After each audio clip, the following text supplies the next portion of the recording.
तो नमस्कार भाइयों, खेसारी लाल यादव एक समय बहुत ही बड़े विवाद में फंसे हुए थे, जिसका आपको पता ही होगा। पठान मूवी के ऊपर अपना रिएक्शन दिए थे।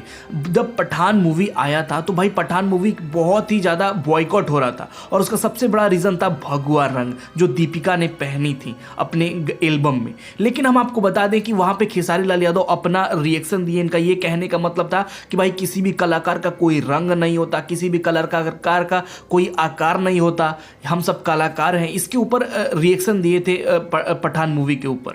लेकिन उस समय तो काफ़ी विवाद चला। लेकिन जितने भी खेसारी लाल यादव के फैंस हैं उन लोग को हम बता दें कि पठान मूवी इस समय हिट हो चुकी है, और जो रिएक्शन दिए थे खेसारी लाल यादव उस पर भी काफ़ी सारे लोग बोल रहे हैं कि खेसारी लाल यादव सही बोले थे, और खेसारी लाल यादव इस रिएक्शन में जीत चुके हैं। और भाई काफ़ी सारे फैंस इनके खुश हैं। अब आप मुझे कमेंट बॉक्स में ये बताइए, क्या खेसारी लाल यादव आपके फेवरेट एक्टर सिंगर हैं या नहीं? कमेंट बॉक्स में बताइए। तो अगली वीडियो में मिलेंगे। नमस्कार, जय हिंद, जय भारत।